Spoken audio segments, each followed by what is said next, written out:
Deep in the mountains of West Java, Indonesia, there's a structure that looks like a natural hill covered in ancient stone terraces. For over a century, locals and visitors have walked across its stepped platforms, admiring the megalithic stones arranged in mysterious patterns. But in 2023, a team of scientists published findings that would shake the very foundations of what we know about human history.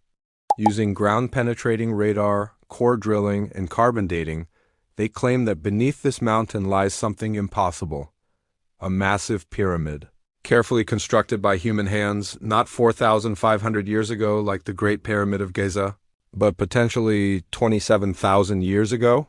That's right, built during the last ice age, when our history books tell us humans were still hunter-gatherers, living in caves and struggling to survive. If true, this discovery doesn't just rewrite one chapter of history. It burns the entire textbook. But here's where it gets even more interesting. Instead of global celebration, this announcement triggered a firestorm of controversy, with leading archaeologists dismissing it as pseudoscience, international institutions questioning Indonesia's motives, and accusations flying about nationalism, political agendas, and the weaponization of archaeology. A discovery that should have united the scientific community instead tore it apart. So what's really going on at Gunung Padang? Is this the most important archaeological find of the century, or the most elaborate case of wishful thinking, and why are so many countries and institutions seemingly trying to bury this story before it can be fully investigated? Welcome to one of the most contentious archaeological debates of our time. The site we're talking about is called Gunung Padang, which translates to Mountain of Enlightenment, and it sits about 120 kilometers southeast of Jakarta in the Shandjur Regency. To understand why this matters so much, you need to grasp what's at stake here. According to mainstream archaeology, human civilization as we know it began around 10,000 years ago with the agricultural revolution in the Fertile Crescent. Before that, we were nomadic hunter-gatherers without the organization, technology, or resources to build monumental structures. The oldest known pyramid, the Djoser Step Pyramid in Egypt, dates back to around 2630 BCE, roughly 4,650 years ago. Now imagine if someone told you that a pyramid in Indonesia was built 16,000 to 27,000 years ago. That would mean advanced architectural knowledge, sophisticated engineering, organized labor forces, and complex societies existed when we supposedly hadn't even figured out farming yet. This isn't just moving the timeline back a few centuries. It's obliterating everything we think we know about the development of human civilization. But the controversy doesn't end with the age of the structure. What makes this story even more explosive is the geopolitical dimension. Why are international archaeological bodies so resistant to these findings? Why has this discovery been labeled as nationalist propaganda by some Western academics? Why are certain countries accused of actively working to discredit the research? In this video, we're going to dig deep into the evidence on both sides, explore the scientific claims and the criticisms, understand the political forces at play, and try to answer the ultimate question. Is Gunung Padang a revolutionary discovery being suppressed by the archaeological establishment, or is it a cautionary tale about how nationalism and pseudoscience can hijack legitimate research by the end? You'll have all the information you need to form your own conclusion about one of the most fascinating and divisive mysteries in modern archaeology. The story of Gunung Padang doesn't actually begin in 2023, or even in 2010. It starts way back in 1890 when Dutch colonists first documented the site as a collection of ancient megalithic terraces. For over a century, it was considered just another archaeological curiosity, a hill with some interesting stone arrangements on top, probably built a few thousand years ago by ancient Indonesian peoples. Local legends spoke of it as a sacred place, but nobody suspected what might lie beneath. Then, in 1979, it was officially recognized as an archaeological site, and researchers began cataloging the surface structures, massive columnar stones, some weighing several tons, arranged in 5 distinct terraces rising up the hillside. These stones showed clear signs of human working, fitted together with remarkable precision, but still, everyone assumed they were looking at a relatively recent megalithic site, maybe 2,000 to 5,000 years old at most. Everything changed in 2010 when Indonesian geologist Danny Hilman Natawija from the Indonesian Institute of Sciences decided to look deeper, literally. Natawija wasn't satisfied with just studying what was visible on the surface. He assembled a team and brought in sophisticated equipment, ground-penetrating radar, seismic tomography, and core drilling apparatus. What they found was stunning. The radar revealed that the stone structures didn't just sit on top of the hill. They extended deep underground in organized layers. The scans showed what appeared to be chambers, tunnels, and carefully arranged stone blocks buried under tens of meters of soil and rock. This wasn't a natural hill with some stones placed on top. The entire structure appeared to be artificial, a massive construction hidden beneath centuries of geological accumulation. The team began extracting core samples, drilling deep into the structure to analyze what was really down there.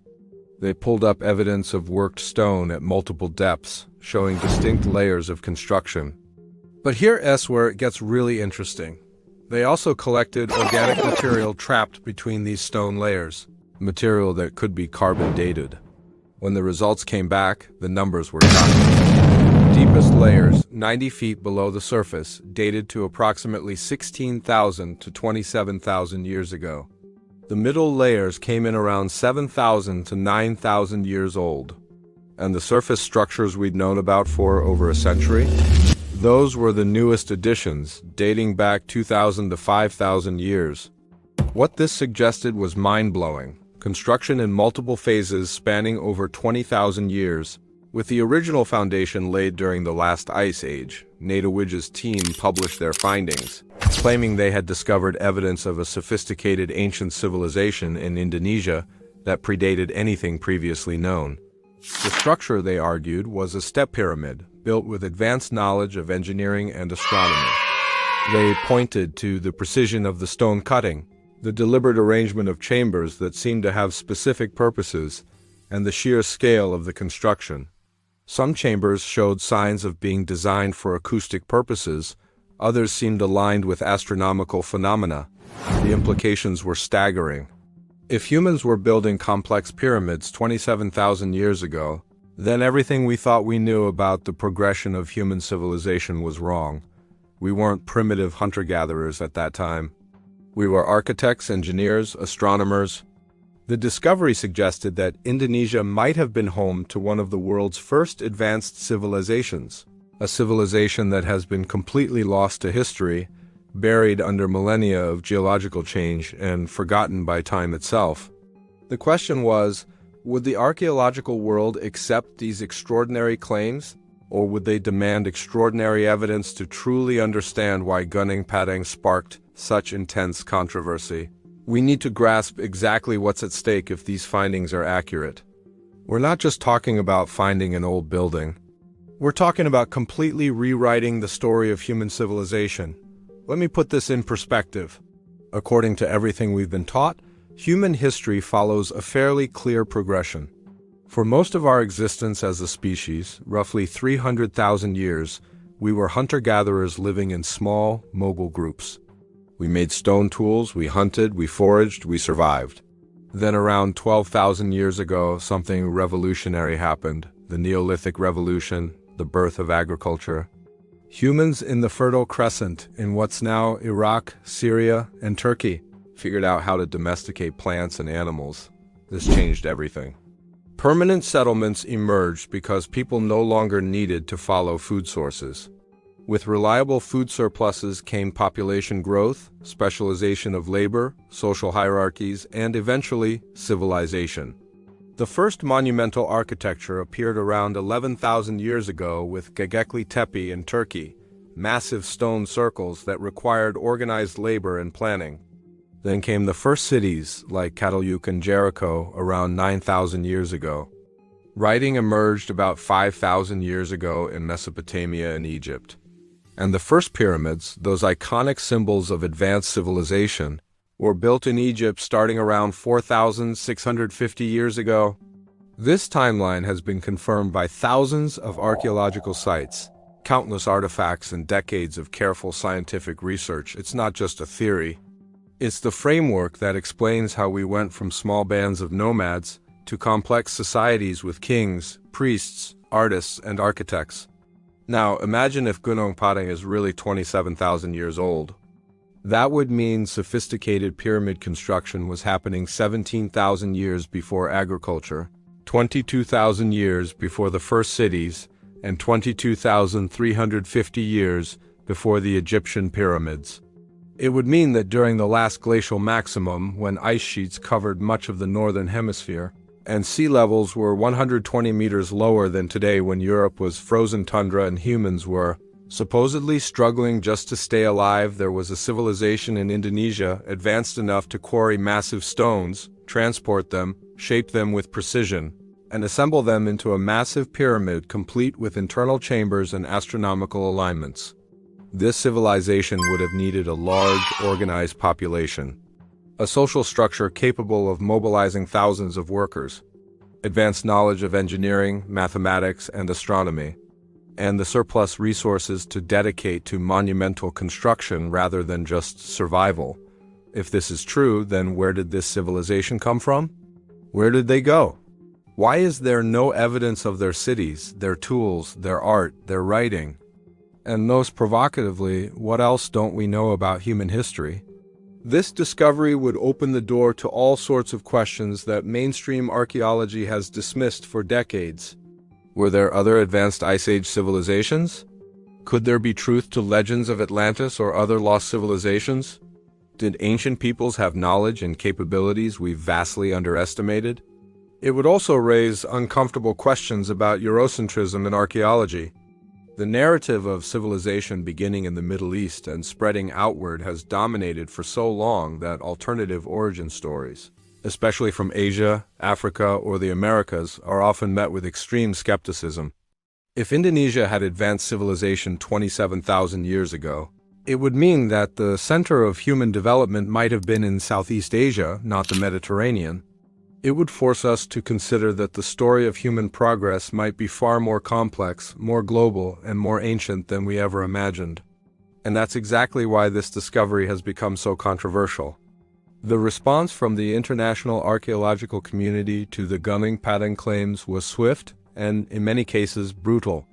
Within months of the research being published, prominent archaeologists from around the world were lining up to tear the findings apart. The criticism came from multiple angles, but it all centered on one fundamental principle of science.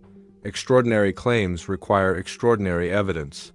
And according to the critics, the evidence presented by Nationalism and his team fell far short of extraordinary. Let's break down the main criticisms, because understanding them is crucial to evaluating this controversy fairly. First, there's the issue of what was actually dated. Carbon dating doesn't date stone, it dates organic material.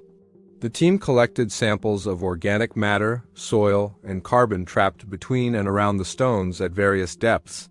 When that material dated to 27,000 years ago, the researchers concluded that the stones must have been placed there around that time. But critics argue this is a massive logical leap. Organic material in soil can be much older than the structures built in that soil. Think about it. If you dig down into the ground anywhere on Earth, you'll find organic material that's thousands of years old because it has been accumulating naturally for millennia. The presence of old carbon near stones doesn't prove the stones were placed there at that time. It could simply mean the stones were placed in already ancient soil. To prove the structure's age, critics say you need artifacts, tools, pottery, human remains, or other cultural materials that can be definitively linked to the construction phase, and those haven't been found. Second, there's the question of whether the underground features are artificial at all. Skeptical geologists who've reviewed the data argue that what the ground-penetrating radar shows could easily be natural geological formations. Columnar jointing, where cooling lava forms geometric patterns that look remarkably like hewn stone blocks, is common in volcanic regions like Indonesia. The chambers and cavities detected underground could be lava tubes, natural voids, or weathering patterns rather than human-made ruins. Without extensive excavation to actually expose these structures and examine them directly, it's impossible to say for certain whether they're natural or artificial. The critics point out that Nationalism's team has been remarkably reluctant. to conduct the kind of large-scale excavation that would settle the question definitively. Third, there's the absence of the cultural context that should accompany such a massive construction project. If a civilization advanced enough to build a pyramid existed 27,000 years ago, where are their settlements? Where are their tools, their quarries, their workshops? Where are the garbage dumps, the graves, the art, the traces of daily life? Major pyramids like those in Egypt and Mexico are surrounded by vast archaeological landscapes, worker villages, ramps, quarries, tools, pottery, inscriptions. At Gunung Padang, there's essentially nothing. The surface megalithic structures have some associated artifacts dating back a few thousand years, but nothing from the Ice Age. This absence is glaring and, for many archaeologists, disqualifying. Fourth, there are serious questions about the methodology and peer review process. The major paper presenting these findings was published in the journal Archaeological Prospection in 2023, but it faced immediate criticism for its methods and conclusions. Several archaeologists noted that the peer review process seemed inadequate for such extraordinary claims. Some pointed out that the research team included few professional archaeologists and was dominated by geologists and geophysicists who might not fully understand archaeological context and interpretation.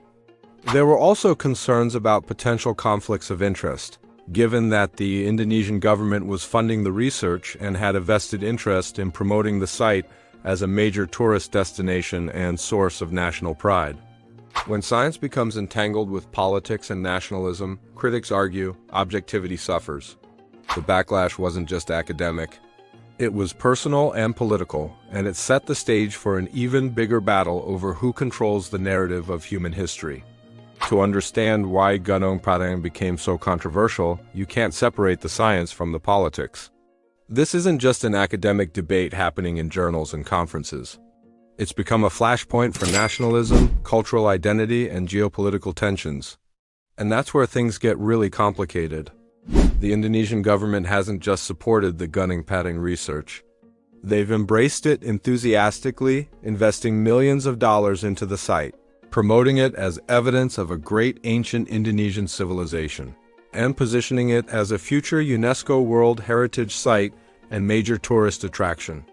President Joko Widodo himself has visited the site multiple times, and government officials have made grand proclamations about how this discovery proves Indonesia's historical importance and cultural sophistication. This enthusiasm isn't surprising when you consider the context. Indonesia is the world's fourth most populous country, with over 270 million people spread across thousands of islands, representing hundreds of ethnic groups and cultures. For decades, the country has grappled with questions of national identity and unity. What does it mean to be Indonesian?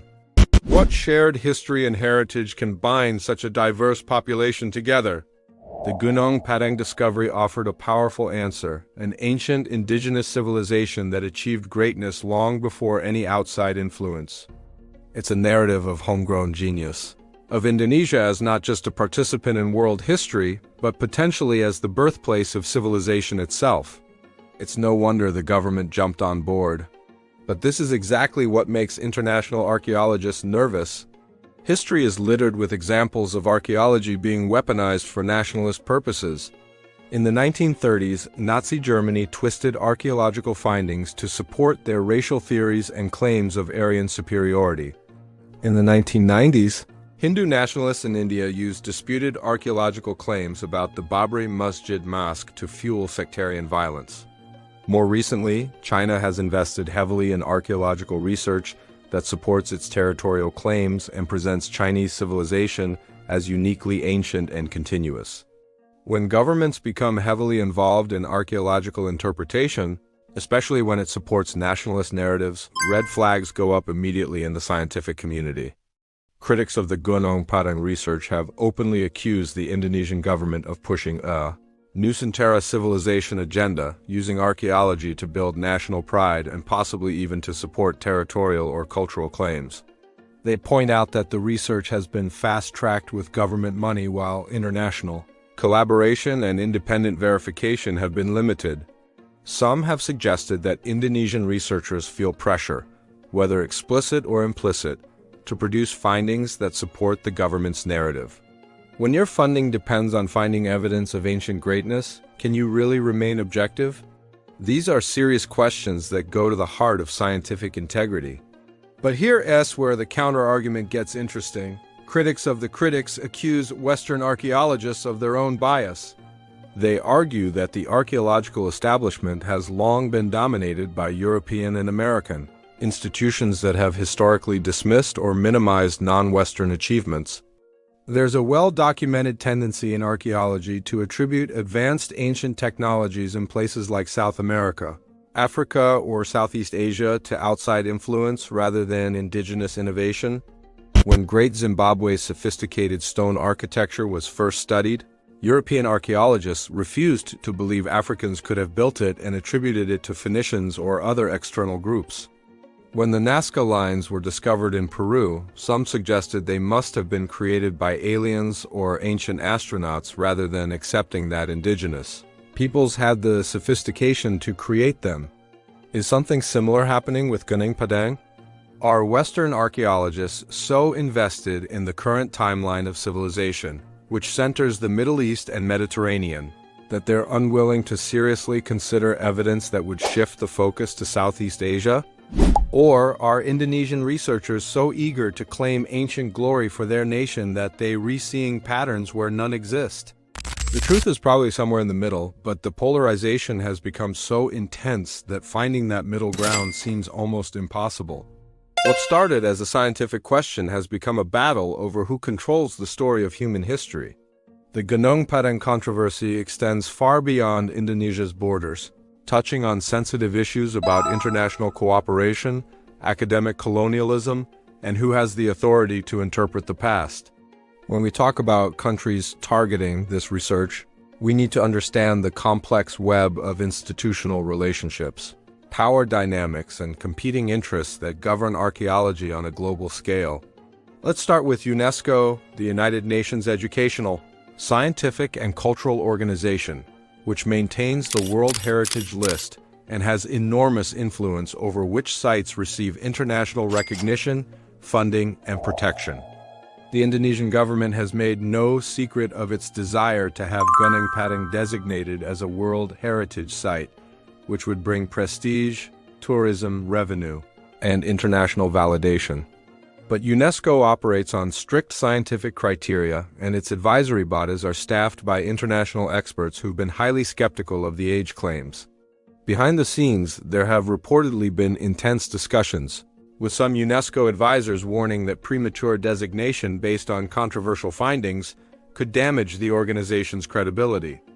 This has created tension between Indonesia and international heritage organizations, with some Indonesian officials privately complaining that they being held to unfair standards while sites in Europe and North America with less extraordinary claims receive quicker recognition. Whether this perception is accurate or not, it's real, and it's contributing to a sense among some Indonesians that the international community is actively working to suppress their discovery. Then there's the issue of funding and research access. Major archaeological research is expensive, requiring sophisticated equipment, teams of specialists, and years of work. Traditionally, much of this funding has come from Western institutions, universities, foundations, and government agencies in the United States, Europe, and increasingly China. These institutions don't just provide money. They also establish standards, control peer review processes, and determine what gets published in prestigious journals. If you can't get published in journals like Nature, Science, or Antiquity, your findings don't reach the broader scientific community and aren't taken seriously. This creates a gatekeeping system where a relatively small number of established Western institutions have enormous power over whose research gets validated and whose gets dismissed. Critics of this system argue it perpetuates a form of academic colonialism, where non-Western researchers are expected to conform to Western methodologies, interpretations, and narratives, or risk being marginalized. They point out that Indonesian researchers studying an Indonesian site with Indonesian funding are being told their work is invalid because it doesn't meet standards set by institutions thousands of miles away with their own cultural biases and blind spots. There's a particularly bitter irony in the fact that Western archaeologists spent centuries looting artifacts from Asia, Africa, and South America, displaying them in European and American museums, and building their careers interpreting other people's heritage, and now they're telling Indonesian researchers they're not qualified to interpret their own past. On the other hand, defenders of the current system argue that scientific standards aren't Western or Eastern, they're universal. The scientific method, peer review, and rigorous evidence-based reasoning were developed over centuries and have proven remarkably effective at separating fact from fiction. Opening the door to nationalist archaeology or relaxing standards in the name of decolonization, they argue, would be disastrous, allowing any government or group to make any claim about the past without proper evidence. There's also the question of collaboration and transparency. Some international archaeologists have expressed frustration that they've been unable to gain access to Gunung Padang to conduct independent studies or verify the findings. They claim that Indonesian authorities have been selective about who can visit the site and what data gets shared, making it impossible to properly evaluate the claims. Indonesian researchers counter that they've been open to collaboration, but that Western colleagues approach with such obvious skepticism and hostility that productive partnership is impossible. This breakdown in trust and communication means that, instead of working together to solve the mystery, the two sides have retreated to their corners, each dismissing the other's motives and methods. Let us step back from the politics and nationalism for a moment and look at the actual evidence as objectively as possible. What do we really know about Gunung Padang and what remains uncertain or disputed? Starting with what's undisputed, there is definitely a megalithic site at Gunung Padang. The surface structures consist of massive andesite columns arranged in distinct patterns across 5 terraces. These stones show clear evidence of human working. They've been shaped, transported, and deliberately positioned. Some of these columns are over 2 meters tall and weigh several tons.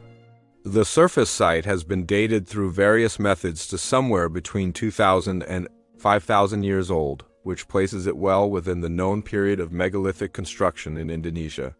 There are many similar sites across the Indonesian archipelago from this era, so the surface structures alone aren't particularly controversial. The controversy begins when we go beneath the surface. The ground-penetrating radar surveys conducted between 2011 and 2015 produced images, showing anomalies underground that the research team interprets as artificial chambers, tunnels, and arranged stone structures extending to depths of about 30 meters. The radar images show what appear to be rectangular void spaces, geometric patterns of higher and lower density material, and organized layers that the team argues are too regular to be natural. They've identified what they claim are 3 distinct layers of construction at different depths, suggesting the site was built, buried, built again, buried again, and finally topped with the surface structures we can see today. Core drilling extracted samples from these underground layers, and this is where the age claims come from. Organic material from the deepest layer, around 90 feet down, was carbon dated to approximately 27,000 years ago. Material from middle layers dated to between 7,000 and 9,000 years ago.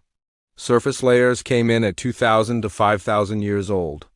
The research team argues this represents construction phases separated by thousands of years, with each phase eventually buried by natural processes before new construction occurred on top. They suggest that the original pyramid was built during the last Ice Age, possibly as a religious or astronomical structure, then was gradually covered by soil, volcanic ash, and vegetation over millennia, before being rediscovered and modified by later cultures. The team has also conducted geochemical analysis of the stones, arguing that the underground blocks show signs of being cement-like manufactured material rather than natural rock, suggesting advanced construction techniques. They found what they interpret as air shafts, drainage systems, and chambers positioned in ways that suggest deliberate design. Some members of the team have proposed that the structure was designed with acoustic properties in mind, pointing to the way sound resonates in certain sections. They've also suggested possible astronomical alignments, though this aspect hasn't been thoroughly documented. Now, for the skeptical interpretation of this same evidence, geologists who reviewed the radar data say the anomalies could easily be natural features. Lava tubes from ancient volcanic activity, weathering patterns, joints and fissures in the bedrock, or layers of different rock types that formed naturally. The geometric appearance, they argue, is often how natural geological processes work, especially in volcanic regions.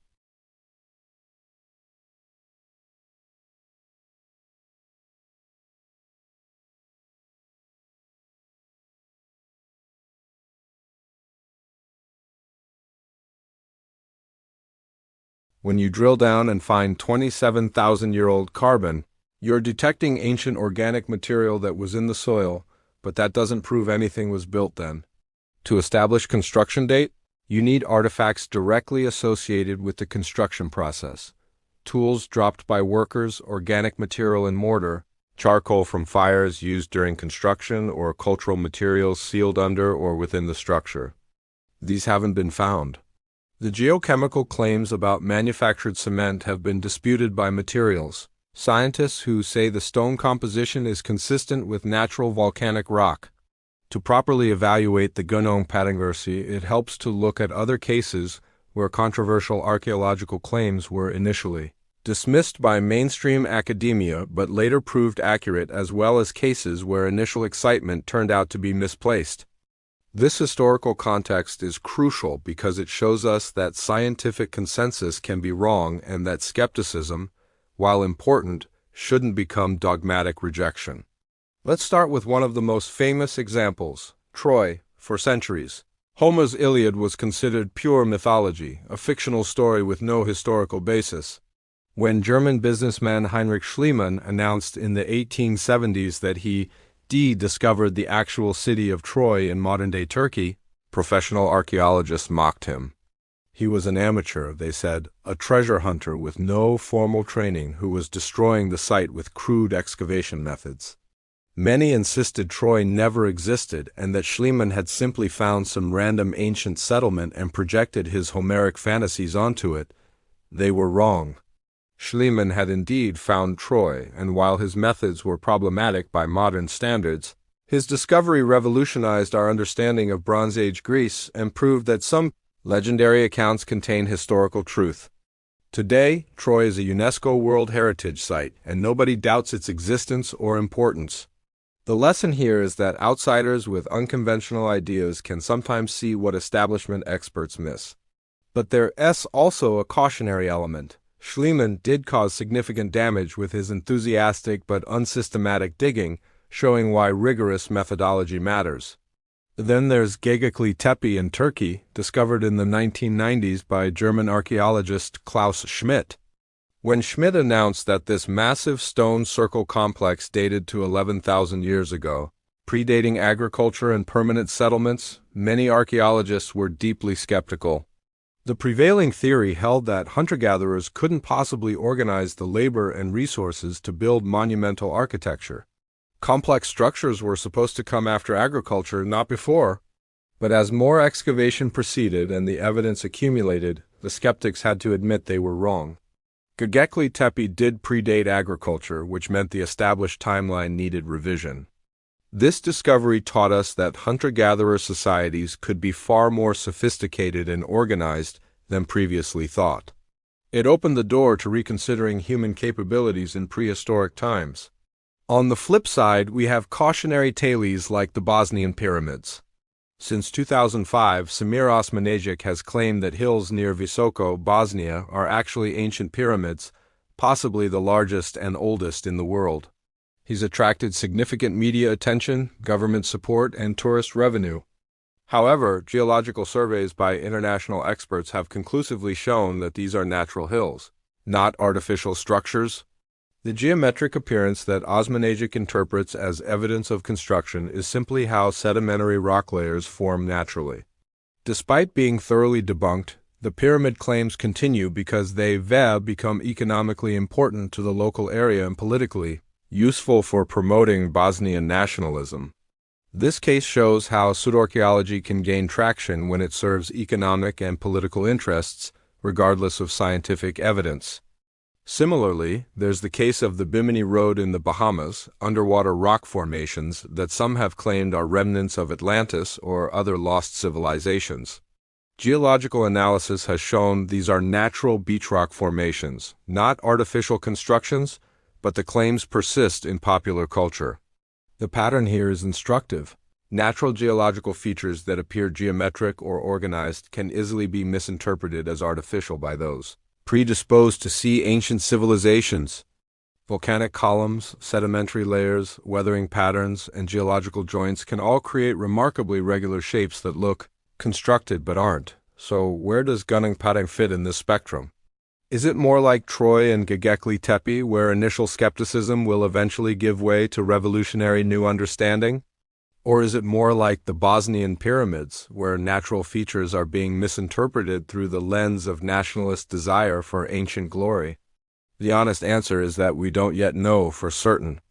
The evidence is ambiguous enough that both interpretations remain possible. What's needed is more research, more independent verification, and most importantly, extensive excavation that would allow direct examination of the underground features. So where does the Gunung Padang mystery stand today? And what happens next? As of late 2024 and early 2025, the situation remains unresolved and deeply polarized. The research team led by Danny Nadawija continues to maintain their position that the site represents a constructed pyramid, dating back to the last ice age, and they're continuing to conduct surveys and limited excavation with Indonesian government support. They've published additional papers defending their methodology and responding to critics, though these publications have appeared primarily in journals that some consider outside the mainstream archaeological establishment. The Indonesian government remains firmly behind the project, continuing to invest in infrastructure around the site, including improved access roads, visitor facilities, and interpretation centers. Plans for seeking UNESCO World Heritage status continue, though they've been delayed by the ongoing scientific controversy. On the other side, the international archaeological community remains largely skeptical, with many prominent experts continuing to argue that the evidence doesn't support the extraordinary age claims. Several professional organizations have issued statements urging caution and calling for more rigorous, transparent research before any definitive conclusions are drawn.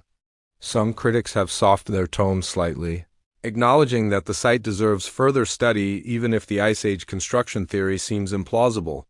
A few international researchers have expressed interest in collaborative projects that would bring independent teams to verify or refute the findings. But these collaborations have been slow to materialize due to logistical challenges, funding questions, and the poisoned atmosphere of mutual suspicion.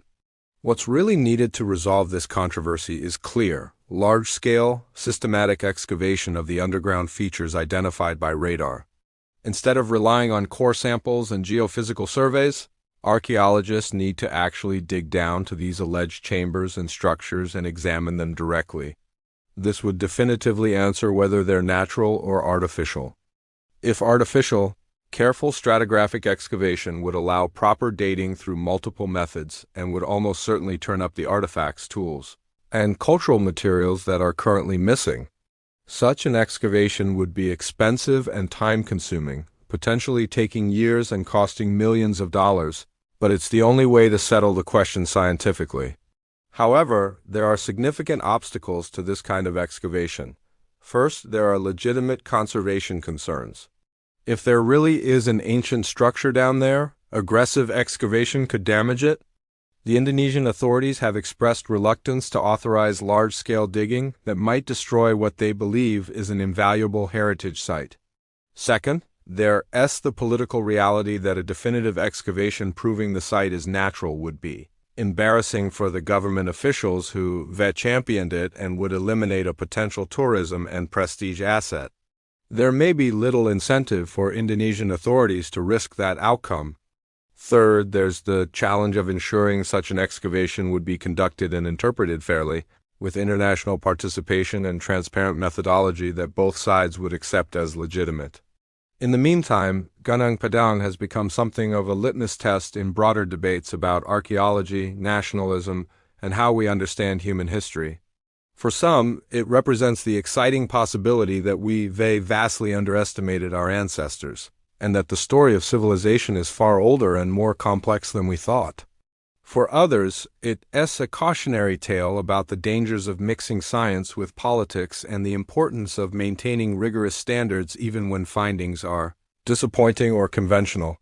For still others, it's become a symbol of Western academic arrogance and the need to decolonize archaeology by taking non-Western researchers and perspectives more seriously.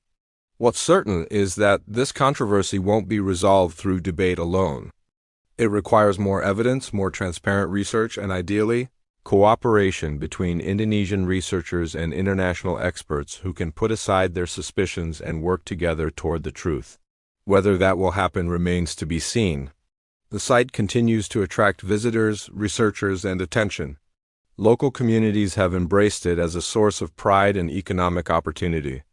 And somewhere beneath that hill in West Java, whatever is really down there, natural or artificial, ancient or less so, waits to have its true story revealed. The question is whether we can overcome our politics, our biases, and our competing agendas long enough to find out what that story actually is. So here we are, at the end of this deep dive into one of the most controversial archaeological mysteries of our time. And if you're feeling uncertain about what to believe, that's actually the right response. And a whole lot of politics and emotion clouding what should be a purely scientific question. But maybe that uncertainty, that ambiguity, is actually the most important lesson here. Whether Gunung Padang turns out to be a 27,000-year-old pyramid or a natural hill with ancient megalithic structures on top, it reveals something profound about us as human beings. It shows our deep hunger to connect with our past, to understand where we came from and what our ancestors were capable of. It demonstrates how the stories we tell about history aren't just academic exercises. They're deeply tied to our identity, our pride, and our sense of place in the world. For Indonesians, the possibility that their ancestors built something extraordinary gives meaning and significance that transcends tourism revenue or national prestige. It's about dignity, about being recognized as part of the human story rather than a footnote to it.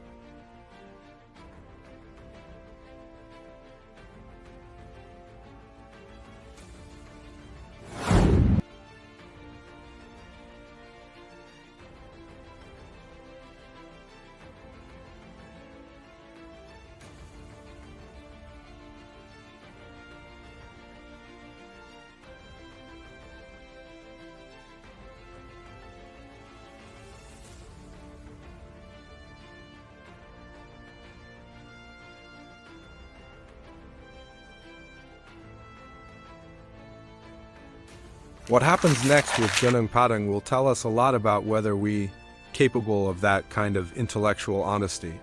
Will Indonesian authorities allow the kind of extensive, transparent excavation that could definitively answer the questions? Will international archaeologists approach that research with genuine openness rather than predetermined conclusions? Can both sides move past the accusations and suspicion to collaborate in good faith? These aren't just questions about one site in Indonesia. They're questions about whether we can do science properly in an age of nationalism, social media, and instant global communication where every discovery becomes a battleground for competing narratives. Here's what I hope you take away from this video. Be curious, be skeptical, but don't be cynical. Extraordinary claims really do require extraordinary evidence. And we should abandon scientific rigor just because it's inconvenient or because it challenges someone's cultural narrative. But we also shouldn't be so wedded to existing paradigms that we reflexively dismiss anything that doesn't fit. History has shown us repeatedly that scientific consensus can be wrong, that outsiders can make revolutionary discoveries, and that human capabilities in the ancient past have often been underestimated. The key is holding both possibilities in mind without prematurely committing to either. Keep watching this story. If genuine, transparent research continues and more evidence emerges, we'll get closer to the truth. If the Indonesian government allows international teams in for proper excavation and the findings support the Ice Age, construction theory with solid artifacts and clear stratigraphy, then we'll all need to revise our understanding of human history. That would be extraordinary, but science can handle extraordinary when the evidence is there. Conversely, if thorough excavation reveals natural geological features misinterpreted as artificial structures, then we'll have learned valuable lessons about the importance of methodology and the dangers of confirmation bias. Either outcome advances our knowledge.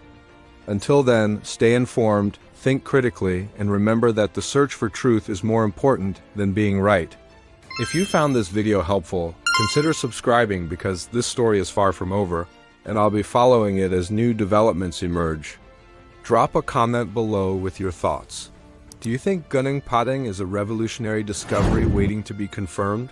Or a case of seeing patterns where none exist? And more importantly, what would change your mind either way? Thanks for watching, and I'll see you in the next one.